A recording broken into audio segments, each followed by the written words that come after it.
இன்னைக்கு என்னுடைய கார்டனில் நிறைய காய் இருக்குங்க. எதை பறிக்கிறது எதை விடுறதுன்னு தெரியல. ஆனால் சிம்பிள் அண்ட் ஸ்வீட்டாக ஒரு சொரைக்காய் கூட்டு பண்ணலாம் அப்படின்னு ஒரு யோசனை. ஏன்னா இந்த சொரைக்காய் விட்டு நல்ல வெள்ளை சாதத்தில் நெய் போட்டு சாப்பிட்றதும் ரொம்ப நல்லாயிருக்கும். அண்டு வந்து தோசை கிசை போட்டாங்கன்னா அதுக்கு நல்லாயிருக்கும். இங்கே பாருங்கள் எவ்வளோ பெரிய சொரைக்காய் இல்லை, இவ்வளோ பெரிய சொரைக்காய். அங்கே ஒன்று இருக்குது, அங்கே ஒன்று இருக்குது, நிறையா இருக்குது. பட் இதை மட்டும் கட் பண்ணிக்கலாம். அப்பா ஐயோ, கண்டிப்பாக இது வந்து 1 கிலோ கிட்டத்தட்ட இருக்கும் போல இருக்கு. இது பாருங்க, பீர்க்கங்காய் இங்கே தொங்குது. இதோ ஒரு சொரைக்காய் இருக்குது, அதோ ஒரு சொரைக்காய் இருக்குது. ஆனால் இது ஒன்றை பறித்து போய் நம்ம கூட்டு வைக்கிறது நல்லா இருக்கும். ஏன்னா அவ்வளோ கூட்டை யார் சாப்பிடுவாங்க எனக்கு ஒன்றுமே புரியல. நிறைய புடலங்காய் இருக்குது. இங்கே பாருங்க, ஐயோ புடலங்காய்லாம் நான் இதை வெட்டாமல் இருக்கேனே.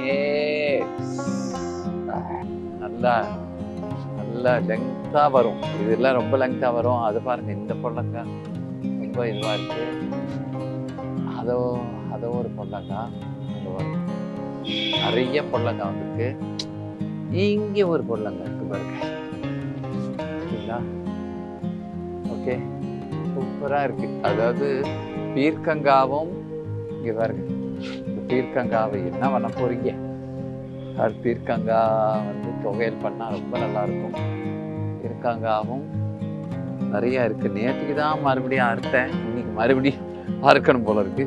பரவாயில்ல, இந்த கூட்டை பண்ணிட்டு எப்படி செய்யறதுன்னு நான் சொல்லி கொடுக்குறேன். பாருங்க, பார்த்துட்டு உங்களுக்கு நல்லா இருந்தால் அது பண்ணி பாருங்களேன். அப்புறம் வந்து சொரைக்காய் கூட்டு இப்போது உங்களுக்காக. வணக்கம் வணக்கம் வணக்கம், நான் மனோபாலா. இன்னைக்கு மனோபாலா கிச்சனில் என்ன பண்ணலாம் உங்களுக்கே தெரியும். மேலே வந்து என் தோட்டத்தில் காய்ச்ச இங்கே பாருங்கள் அருமையான சொரைக்காய். சொரைக்காய் வந்து நீர் சத்து ரொம்ப ஜாஸ்தி உள்ள ஒரு காய் இது. அதனால் உங்களுக்கு நீர் சத்து அதிகமாக இருந்தால் உங்களுக்கு உடம்புல இருக்கிற இந்த குட்டி குட்டியான நீர் இல்லாமல் ட்ரை ஆகுதுல்ல, அதெல்லாம் வந்து சரியாயிடும் உங்களுக்கு. அதை வந்து நீங்கள் மெயினாக நீங்கள் பார்க்கணும். அண்டு வந்து இந்த கொலஸ்ட்ரால் என்று சொல்லப்படுகிற கொழுப்பு சத்தை நீக்கிடும். அதுதான் இந்த சுரைக்காயில் ஒரு பெரிய விஷயம். இது வந்து ரொம்ப சிம்பிள் தாங்க. அதுக்கு தேவையான பொருட்கள்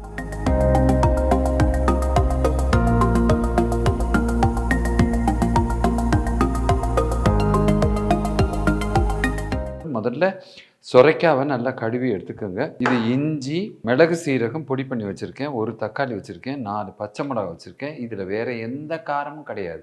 பச்சை மிளகா தான், கொஞ்சம் உப்பு, சின்ன வெங்காயம் ஒரு புடி அளவுக்குன்னு வச்சுக்கோங்களேன். 2 பெரிய வெங்காயம் கட் பண்ணியிருக்கேன், கொஞ்சம் கருவேப்பிலை, மஞ்சப்பொடி, அவ்வளோதாங்க.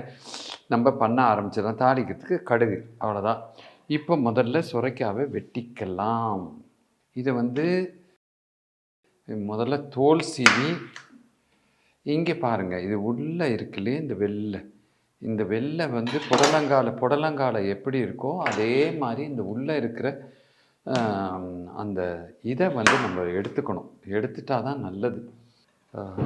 அதை தோல் சீவிற ஐட்டம் வச்சுக்கோங்க. ஓகேங்களா? இப்படி தோலை சீவிடுங்க. தோலை சீவிட்டு உள்ளே இருக்கிற இது வந்து ஒரு பெரிய விஷயமே கிடையாது. என்னென்னா அப்படியே வெண்ணெய் மாதிரி வரும்.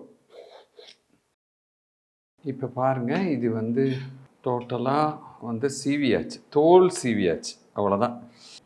இப்படி கட் பண்ணி இப்படி பொளந்துக்கிறோம். ஓகேங்களா? இது 4ஆக பொளந்துட்டு இப்போ இந்த சோறு இருக்குது பாருங்கள், இதை மட்டும் எடுக்கணும். அப்படி ஆட்டோமேட்டிக்காக வந்துடும். அது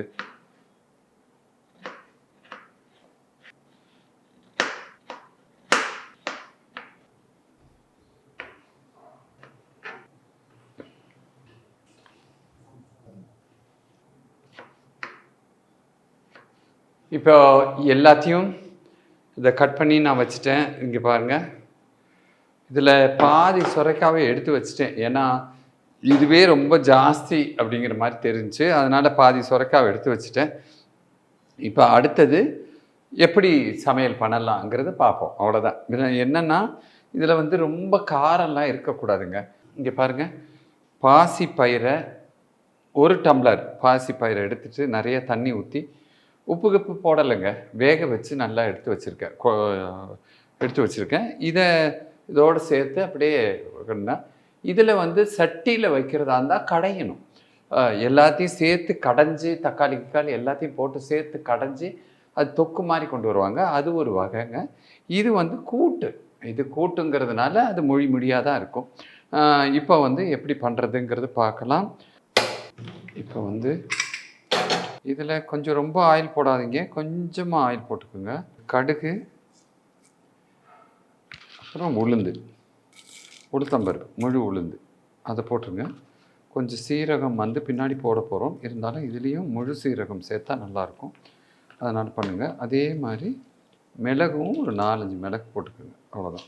மிளகு சீரகம் உடச்சி வச்சுருக்கேன் ஆல்ரெடி. அதையும் தாண்டி இது சுவை கூட்டுறதுக்கான ஒரு விஷயமாக நீங்கள் வச்சுக்கணும். பொரியட்டும். கடுகு பொரிஞ்சிருச்சு. இப்போ சின்ன வெங்காயம் போட்டுருங்க.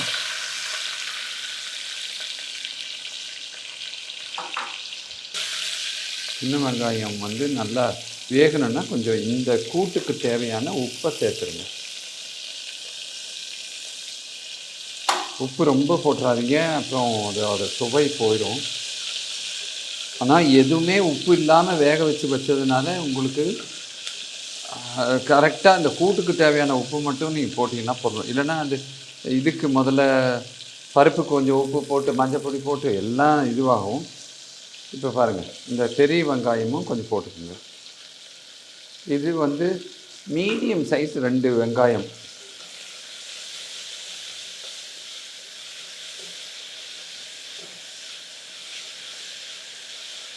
இப்போது பச்சை மிளகா, இதுக்கு தேவையான பச்சை மிளகா, கொஞ்சம் கருவேப்பிலை, அது ரெண்டுத்தையும் போட்டு அதையும் கொஞ்சம் லேசாக வதக்கிக்க. இதாங்க இதுக்கான காரம். அதனால் பச்சை மிளகா காரம் தான் இது. வேறு எந்த பொடி எதுவும் சேர்க்காது. பொடின்னா நான் சொல்கிறது மஞ்சள் பொடியை தவிர, மஞ்சள் பொடி, மிளகு சீரக பொடி, இது 2 தான் நாங்கள் சேர்ப்போம்.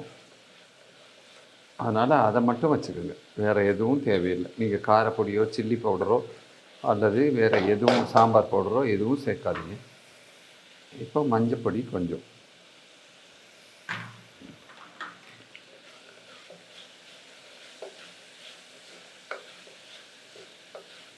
இஞ்சி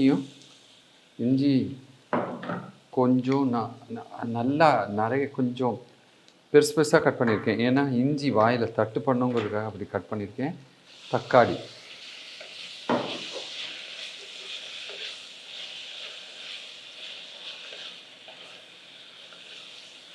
இது நல்லா வேகணுங்க, குழவாகணும்.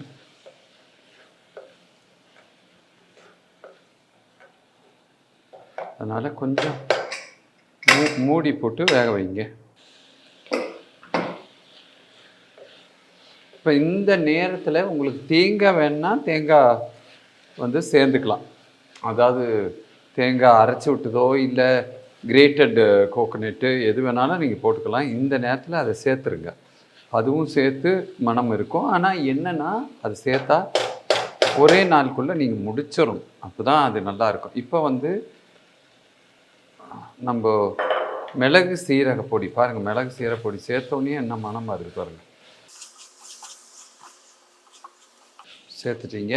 இப்போ வந்து சுரைக்காவை சேர்த்துருங்க.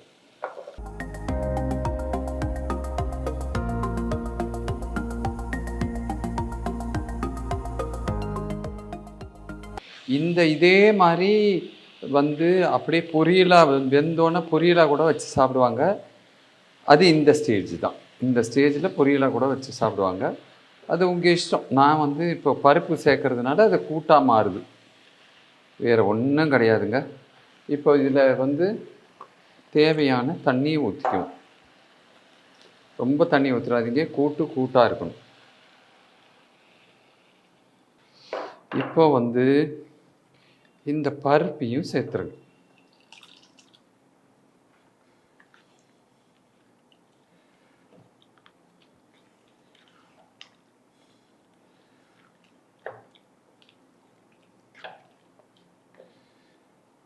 இப்போ பாருங்கள், இது இந்த ஸ்டேஜில் இருக்குது.